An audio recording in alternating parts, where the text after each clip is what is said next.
Hello, hello, hello. I'm Mew, and today we're going to be playing a short game called Penance.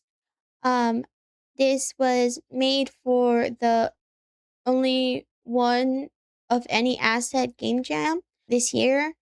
If you don't know, the one asset of any kind game jam is kind of what it sounds like. You only get one of every asset. And it's also limited to 1,000 words, so it's a very very short game that you're supposed to make. uh but I'm sure this is gonna be beautiful. I'm sure this is gonna be awesome. I'm very excited. um yeah, if I remember correctly, there is a content warning for blood, so just be aware of that. This is set in a time where there's a war happening, so also any content warnings that may come along with that will also be mentioned. Again, this is a very short game, a very small snippet into the world. I was told 10 minutes. It was actually made by my friends, Indecisive, and their partner, Revier. Uh, I am such a fan of both of them. I played a different game by them earlier this year. I haven't gotten that out because I've been procrastinating my editing, which, like, we don't talk about. But I'm very much looking forward to this game. It's connected to their other game that I played, Don't Shoot the Messenger. It's in the set in the same world. Um, yeah, I'm very, very, very excited to play this today. Um, all of their stuff will be down in the description. Also, this was made very quickly. Like, my friend was like, I'm gonna start working on this. And then she dropped it today, actually, like a little bit ago. But I have a little bit of free time. So I thought I'd take the opportunity to record myself playing it. So if you like the game, please give them a good review. They deserve it. They're so awesome, and I can't wait to see what else they do. Yes, but credits to Riviere for the writing and art and the coding to Indecisive. Very excited to play this. We can start now. Let's go, let's go. The heavens weep over the remains of the battleground. And you guys cannot hear my headphones again. What? Let's see.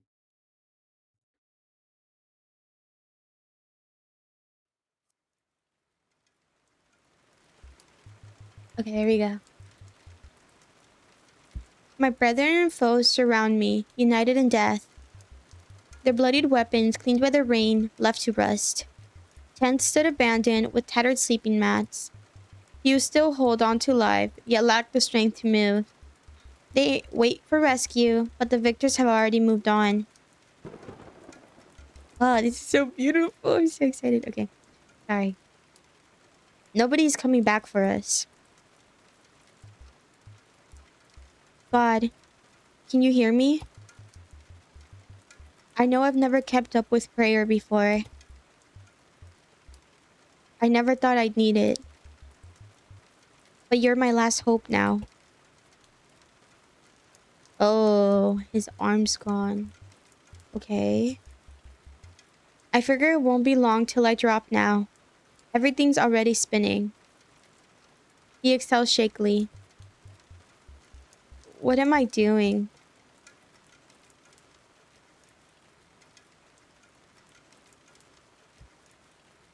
My family's been in the countryside for as long as time can tell. I swear, I was helping with harvest before I could even stand. My mama always snuck me extra food, hoping I'd grow bigger than my pops. And I guess she got her wish. I don't know. I saw mama, and my instinct was like, they're southern. I have no idea. When the invasion started, I didn't care about it. I was in my own world, and everything else didn't matter.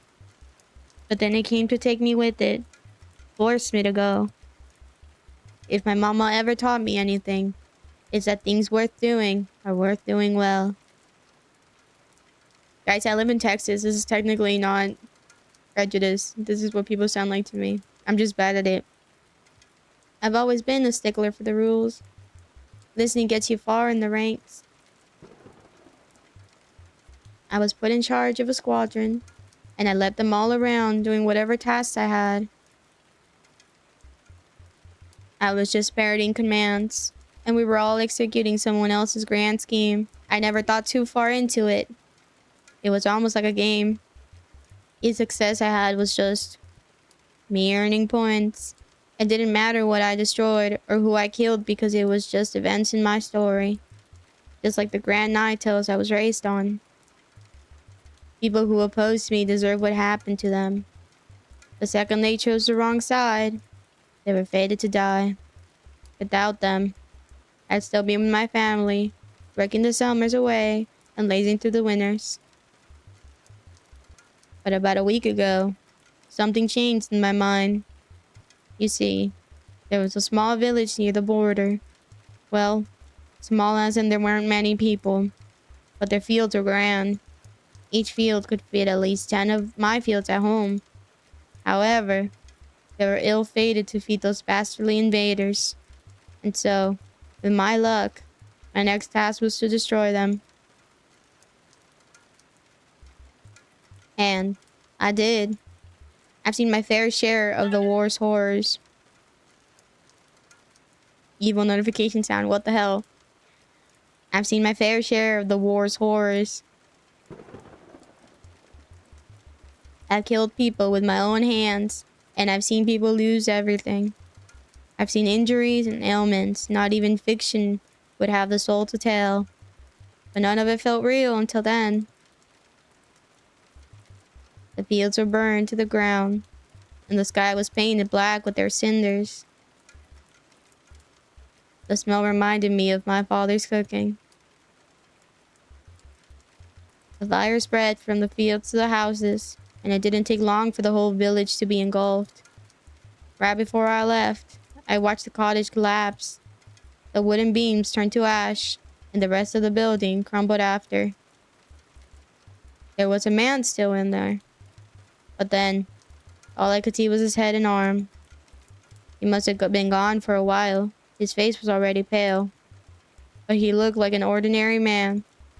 I'd seen someone like him 1,000 times before.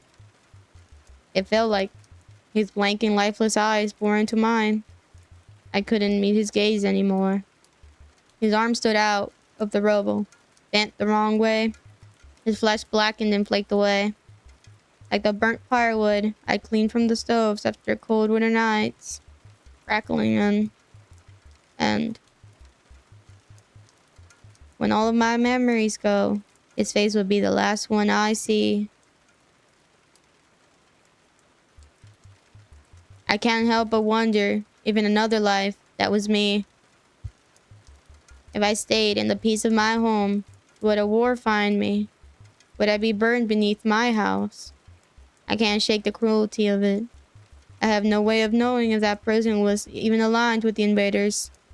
Would it matter if he were? I just know I fated him to a cruel death. And many, many, many more. If not for this wound, I'd be preparing for another attack right now. Another breadbasket to burn. But I can't. I look at my enemies now and see myself. Many have already died because of my willful ignorance. I'm sorry I failed to see that until now. This is such a beautiful story. Wow. It's so poignant. I feel like it's such a I don't know if it was intended that way, but it feels like it's very conversational to what's happening in the world right now. For like letting ignorance guide your choices, letting others make those choices for you because it's easier to not think about it. Like without concerning yourself for how you're harming people in that ignorance is like a very real thing that a lot of us are having to deal with the brute end of, you know, like we're suffering from the consequences of that willful ignorance. And I don't know. I think this is beautifully written so far. I just thought that it was very fitting. I like it a lot. I know what I've done. I know what I deserve. But if I die here, it will never end. So please give me strength.